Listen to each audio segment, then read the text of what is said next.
बघा जंगलातून नर्मदा मैया वाट देऊ राहिली आम्हाला. अशा प्रकारे ही पगदंडी आहे. सफेद रंगाने ज्या बाण लावलेले त्या बाणाने सगळे नर्मदा परिक्रमाशी जात आहेत. याच ठिकाणी DR सर पुढे चाललेले आहे. 16वा दिवस चालू आहे. अगदी मंगलमय यात्रा चालू आहे. नर्मदा मैया सुखरूप आणते सगळ्यांना. आज शूलपाणीचा 6वा दिवस.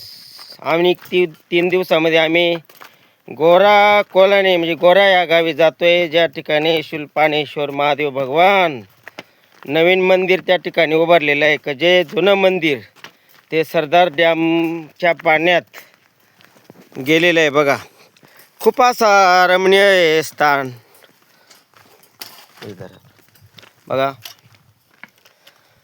बघा मी तुम्हाला दाखवते. दर्या खोऱ्यातून पाऊल वाट मैया देते सगळ्यांना परिक्रमाशांना.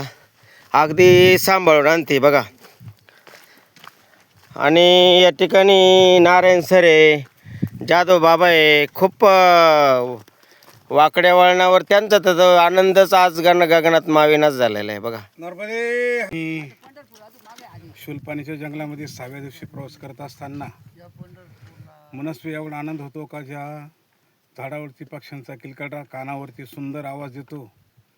आणि वाटेवणी चालता असताना झाडींची गारवा चालता असताना तो होणारा आनंद नाही आनंदाशी जोडा लागत आ गोष्टी गोडा आलाशे आकार आमच्या चढा तुका म्हणे भिडा भक्ती.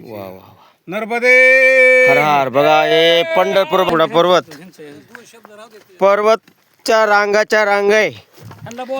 हा बोलतात.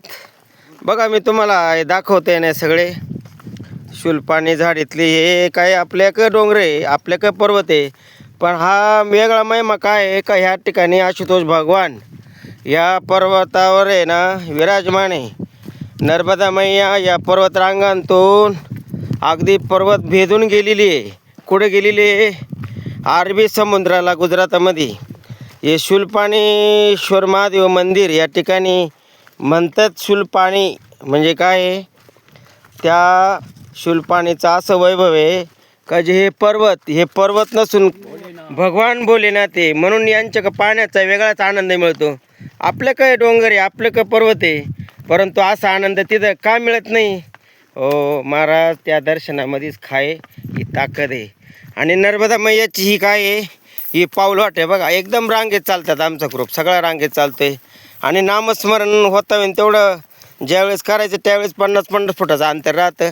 पण आता ही काय आहे? जंगलातली वाट आहे.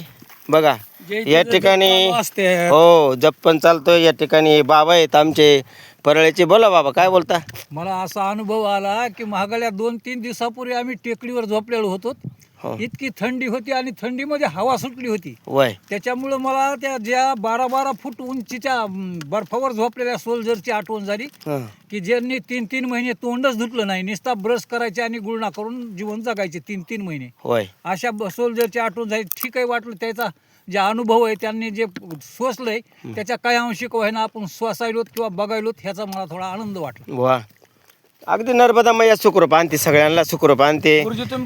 गारवा हवायचा गारवा असो, दुपारचं ऊन असो, संध्याकाळची थंडी असो, सगळे सोसतात, सगळे परिक्रमा सोसतात. पण सकाळी एकदा उठले का अगदी फार फ्रेश होतात. जसं काय नवीन संजीवनी.